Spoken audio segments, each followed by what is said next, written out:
ముందుగా ఆయుధాన్ని నీళ్లలో ముంచి చూశారు. ఆ తర్వాత మట్టిలో బాగా రుద్ది చెక్ చేశారు. గన్స్ లోని బుల్లెట్స్ జామ్ అయ్యాయి. ఇంకా వాటి బెరల్స్ బయటకు రావట్లేదు. కానీ ఒకే ఒక్క గన్ మాత్రం సమస్య లేకుండా పనిచేసింది.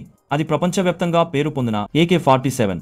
దీన్ని కనిపెట్టింది కలాష్నికోవ్. అతను ముందు ఒక యుద్ధ ట్యాంక్ నడిపేవాడు. ఒకానొక సమయంలో అతనికి యుద్ధంలో గాయాలై క్యాంపుకి వెళుతూ ఉంటాడు. వెళ్లే దారిలో అతను సైనికుల గన్స్ లోని ప్రాబ్లమ్స్ గమనిస్తాడు. గన్స్ ఇసుక పడిన తడిచిన చలిగా ఉన్నా అవి పనిచేయడం లేదు. ఆ నాశరకం గన్స్ వల్ల సైనికుల ప్రాణాలు పోవడం అతనికి ఇష్టం లేక సొంతంగా గన్ తయారు చేయాలి అనుకున్నాడు. దెబ్బలకి కట్టుకుని రెస్ట్ తీసుకోకుండా తన కమాండర్ దగ్గరికి వెళ్లి గన్ తయారీకి పర్మిషన్ కావాలి అని అడిగాడు. అతనికి అనుభవం ఉండడంతో అతనికి పర్మిషన్ ఇచ్చి ఒక చిన్న గదిని ఇచ్చారు. 3 రోజులు పడుకోకుండా బేసి AK-47 గీశాడు. అతని చెయ్యి నొప్పి వేస్తుందని కొందరిని సహాయం కోసం తీసుకున్నాడు. చివరికి రెడీ అయింది. ఆ రోజు గన్ టెస్టింగ్ టైం వచ్చింది. వాటర్ డ్రమ్ పై ట్రై చేశారు. పనిచేసింది. ప్రతిసారి టార్గెట్ ని సులువుగా చేరింది. అధికారు వచ్చాడు. టెస్ట్ చేసి ఆశ్చర్యపోయాడు. తన లైఫ్ లో వదిలిన వాటిల్లో ఇదే బెస్ట్ అని అనిపించింది. కానీ దాన్ని అప్రూవ్ చేయాలంటే అంత ఈజీ కాదు.